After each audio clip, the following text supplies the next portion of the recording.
Salut à tous, c'est Captain Bub et comme chaque semaine, on se retrouve pour la petite vidéo review koh. Donc on va pas perdre plus de temps. DJ, tu peux balancer l'intro.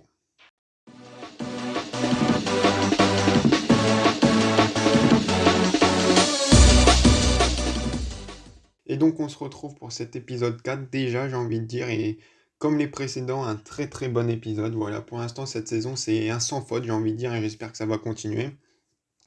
Donc on commence directement avec l'épreuve des bannis, donc Maxime qui rejoint Hugo et Karima. Donc c'est une épreuve où il fallait, vous savez, faire glisser des petits palets un petit peu en mode fête foraine, enfin pas fête foraine mais kermesse d'école. Au début j'ai vu ça, je me dis wow c'est facile ça. Et en vrai quand j'ai commencé à les voir essayer, je me dis oh peut-être pas en fait. Finalement donc c'est Maxime et Hugo qui gagnent l'épreuve, Karima qui se fait éliminer. J'étais étonné parce qu'on m'avait dit des spoils où Karima bah, justement revenait au moment de la réunification, donc je pensais à ce qu'elle gagnait. Finalement non, donc je suis plutôt content. Moi, ça veut dire que les spoils que j'ai eu sont peut-être pas tous vrais. Donc voilà, félicitations à Hugo qui gagne du coup une deuxième fois et Maxime qui reste pour le moment. Ensuite, on bifurque rapidement sur l'épreuve de confort, le paresseux. Je dois vous avouer que j'étais un petit peu déçu voilà, que le paresseux, ça soit en équipe et pas une épreuve individuelle. Et j'étais doublement déçu que ça soit que, entre guillemets, pour l'épreuve de confort et non pour l'immunité. Mais bon, c'est pas grave. Épreuve de malade avec les. Je pense que c'est le meilleur roster pour cette épreuve. On avait du Claude, du Sam, du Jade, du Théora. Et derrière, on a eu d'autres révélations, vu qu'on va voir que Laurent a fait une très grosse perf malgré bah, voilà, sa musculature. Pareil pour Alexandra. On a également Candice qui a fait une bonne performance. Voilà. J'ai été également étonné de Christelle, que je trouve a fait une performance honorable. Christelle, dont je vais reparler tout à l'heure. Donc voilà, on a 6 candidats qui dépassent le record de 3h11, donc qui date de la revanche des héros. Alors, il y en a qui vont dire oui, mais c'est pas vraiment battu, vu que à la revanche des héros, ils avaient, au moment où le record a été battu, ils étaient plus que sur un bras. Et oui, forcément, mais ça, c'est avec tous les records. Voilà. Déjà à l'époque, pour un record de 3h11, bah, qui avait débattu le précédent record, donc qui était détenu par Frédéric Jossinet, dont on a d'ailleurs vu un petit flashback où qu'on m'en parlait, bah, c'était déjà le cas, elle était contre Grégoire, et je crois que c'était au bout d'1h20, Denis avait dit vous mettez que sur un bras, donc ça sera toujours comme ça, faut pas s'étonner, voilà. Je trouve qu'il n'y a pas lieu d'être scandalisé. Et du coup, on a 6 candidats qui passent le record, Claude évidemment, Sam, Théoura, Alexandra, Candice et Laurent du coup. Finalement, on a Jade qui va lâcher pas un petit peu après 3h20, je crois. J'étais un petit peu déçu pour Jade, et ouais, c'est quand même une grosse perte. Voilà, elle a bientôt 40 ans, elle a fait plus de 3 heures. Alexandra, du coup, qui va être la meilleure femme. Voilà, Denis qui se sent obligé à chaque épisode de nous dire ah, ça c'est le record féminin, ça. On s'en fiche, voilà. Et bon, j'aurais préféré, entre guillemets, que ça reste à Jade. Bon, tant pis, c'est mon petit côté fanboy, hein. Du coup, on va avoir le final entre Claude, Sam et Théora. Donc voilà, au moment où le record est abattu, je vous avoue, j'étais excité, mais en même temps, je me disais, imagine Claude, il le perd. Voilà, c'était son record qu'il détenait depuis quasiment 10 ans. Je voulais qu'il le garde. Et franchement, c'était chaud parce que voilà, au bout d'un moment, il devait plus tenir sur une jambe seulement. Donc j'étais content que ça soit pas la règle de merde de l'île des roues, ils doivent plus bouger. Mais j'aurais préféré que ça soit sur un bras, du moins sur un coup. Au final, je me suis dit, wow, pourquoi pas, ça change. Et après, là, il devait tenir plus que sur une jambe, un bras. Là, je me suis dit, ça va vite lâcher parce que c'était impossible à tenir. Et j'avais très peur pour Claude parce qu'il était dans une position où ça se voyait qu'il forçait que dès qu'il relâchait, tac, il tombait. Alors que Théora semblait avoir une position plus agréable pour tenir sur la durée. Sam qui lâche, et quelques secondes après, Théora et Claude qui gagnent.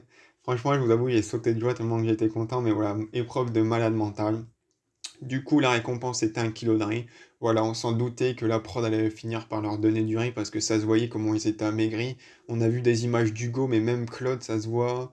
Bon, Laurent, lui, qui était déjà bien compact, on se voit un peu moins, mais il y a plein de candidats où ça se voit qu'ils ont perdu grave beaucoup par rapport à nos anciennes aventures où ça prenait plus de temps. Là, faut vous dire, ça fait que 10 jours. T'as l'impression, ça fait déjà 30 jours qu'ils sont sur l'île, donc voilà.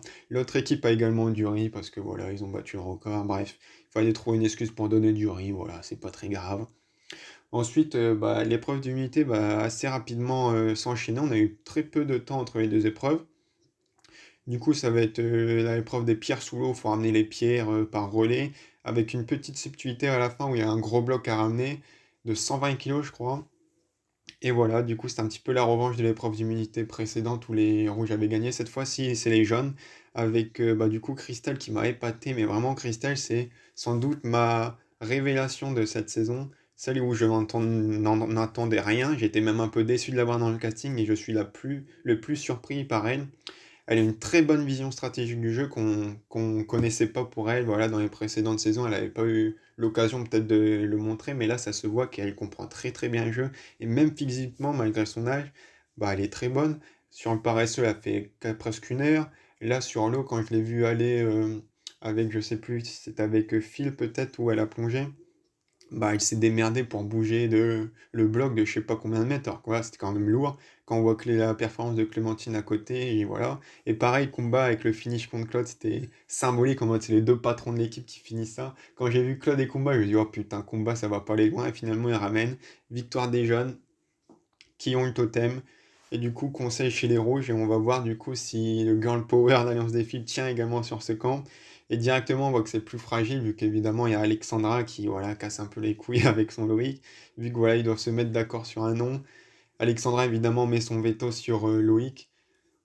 Personne ne propose Théora parce que, ouais, je sais pas, c'est Théora la légende du jeu sûrement. Voilà, Théora qui est un petit peu invisible en ce moment. Franchement, sur le camp des rouges, on l'a pas vu de tout l'après l'épreuve d'humilité, on l'a pas vu du camp. Et quand je l'ai revu au camp, j'ai réalisé qu'il était dans cette équipe, j'avais complètement oublié. Et du coup, on a les filles qui se disputent pour choisir entre Laurent et Namadia. Jade, très bonne vision stratégique également du jeu. Vu qu'elle a tout de suite compris qu'il y avait un gros noyau dur, Laurent, Sam, Claude, Théoura, et que si que ça allait à la réunification, ça allait faire chier tout le monde, donc elle voulait direct dézinguer Laurent, ce qui est une très bonne idée, même si c'est vrai que ça affaiblit du coup l'équipe plus qu'un Amadia, mais c'était une très bonne idée. Mais voilà, il y a Alix, je crois, et Clémentine qui sont pas d'accord. Clémentine qui a un petit peu fait de la merde, je trouve, dans le sens où elle voit que c'est l'Alliance des filles est en train de se péter la gueule tout doucement, et au lieu de faire une concession en mode bon allez Laurent, non, elle a continué. Et je pense peut-être, ça se dit, si elle aurait directement dit, bon ok Laurent, il n'y aurait pas eu tous ces clashs et peut-être que l'Alliance des filles aurait tenu. Mais du coup, vu qu'elle va mettre son veto également, bah voilà, Alexandra, Alix vont un petit peu aller voir les garçons, qui vont tranquillement les récupérer, les cueillir. Et voilà, on ne s'arrêtait pas avec les filles, voilà, girl power, voilà, ça a tenu un épisode, les garçons se relaxent.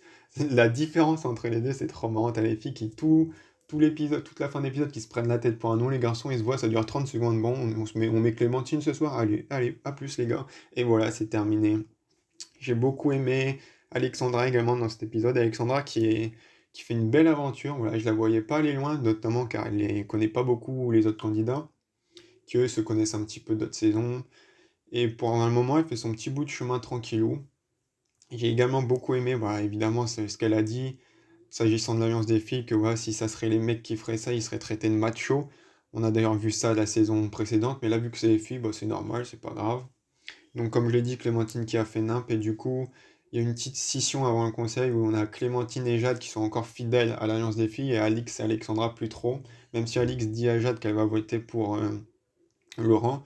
Et du coup, au conseil, c'est Clémentine qui sort. Et que j'ai eu un petit peu peur quand j'ai vu deux votes pour Jade, mais en fait, c'était un split des votes. Je trouve que c'est un petit peu dommage, peut-être, qu'ils nous ont montré que Laurent, quand il vote, qu'il expliquait qu'il faisait un split, ça a un petit peu enlevé le suspense. Et du coup, c'était un split très intelligent parce que s'il y avait seulement eu un vote pour Jade, et imaginons que Clémentine sort un collier, bah, vu qu'elle a voté pareil que Jade, bah, ça aurait été un garçon qui aurait été éliminé. Du coup, c'était intelligent de mettre deux votes. Et du coup, ça voulait évidemment dire qu'il s'était mis d'accord avant avec les filles. Donc, très bon split, Clémentine qui sort sans vraiment comprendre. Et derrière, on a un de très gros clash avec Jade, entre Jade et Alix. Je m'y attendais pas, c'est parti d'un coup. C'était assez marrant à voir ça d'un point de vue spectateur. Et voilà, en tant que fan de Jade, je me dis, voilà, c'est entre guillemets là, on se dit c'est elle la prochaine, vu qu'après Clémentine, et en plus avec le clash, où voilà, Alix, on sentait au début qu'ils étaient quand même assez proches, malgré qu'ils s'étaient séparés. Mais là, voilà, ils sont plus copines. Après, ça peut aller vite en un épisode. Voilà, l'épisode dernier, c'était Girl Power. On se disait, voilà, c'est pas possible. Et là, le Girl Power se effondrait. Donc, à voir la semaine prochaine.